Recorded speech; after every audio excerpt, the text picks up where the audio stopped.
ហើយអ្វីបានជាថៃខ្លាច T59D ដែលជាប្រភេទរថក្រោះដែលចិនបានអភិវឌ្ឍនៅក្នុងប្រទេសរបស់ខ្លួនផ្ដល់ឲ្យមកកាន់កម្ពុជាថ្មីនេះចិនបានផ្ដល់នូវរថក្រោះចំនួន39គ្រឿងដែលជាប្រភេទរថក្រោះ Type 59D ដែលខ្លួនអភិវឌ្ឍនៅក្នុងប្រទេសចិនមកដល់កងទ័ពកម្ពុជាហើយអ្វីបានជាថៃព្រួយបារម្ភជាមួយរថក្រោះ Type 59D ដែលចិនបានផ្ដល់មកឲ្យកម្ពុជា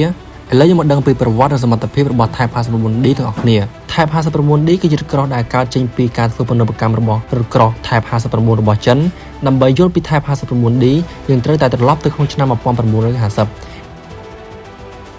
នៅពេលនោះចិនទទួលបានបច្ចេកវិទ្យាពីសហភាពសូវៀតនិងចាប់ផ្ដើមផលិតរថក្រោះ Type 59ដែលផ្អែកទៅលើ T54A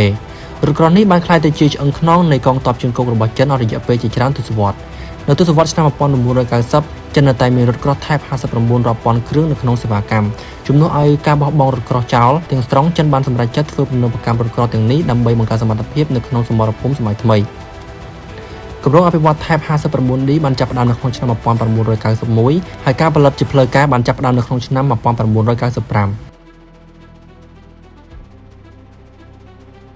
ហើយអ្វីបានជាចិនបង្កើត Type 59D នៅពេលនោះរថក្រោះចំនួនថ្មីដូចជា Type 96និង Type 99កំពុងអភិវឌ្ឍប៉ុន្តែការផ្លាស់ប្ដូររថក្រោះចាស់រាប់ពាន់គ្រឿងទៅជារថក្រោះថ្មីទាំងអស់គឺចំណាយថវិកាខ្ពស់ណាស់ដូច្នេះចិនបានជ្រើសរើសវិធីដែលសន្សំចិញ្ចៃជាងមុនគឺការយក Type 59ចាស់មកកែលម្អក្នុងការកែលម្អ Type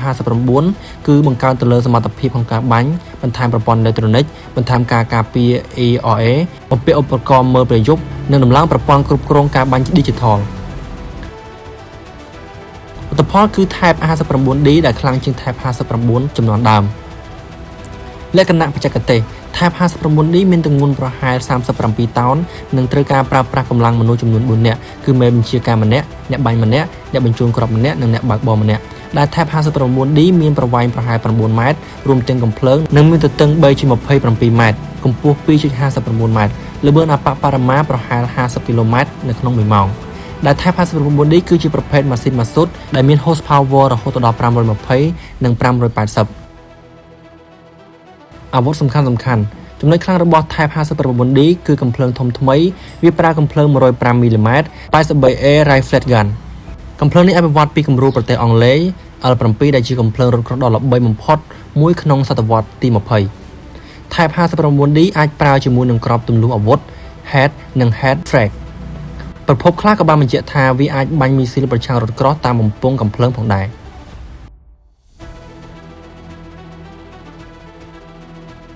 ប្រព័ន្ធគ្រប់គ្រងការបាញ់នេះគឺជាការកែលម្អដ៏ធំបំផុតបើប្រៀបធៀបជាមួយនឹង Type 59ចាស់ Type 59D មានកុំព្យូទ័រគណនាគន្លងគ្រាប់ Laser Rangefinder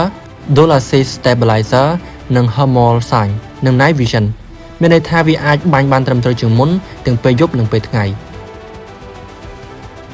ប្រព័ន្ធការពារ Type 59D មិនត្រឹមតែបង្កើតអាវុធទេប៉ុន្តែថែមទាំងបង្កើនការការពារផងដែរ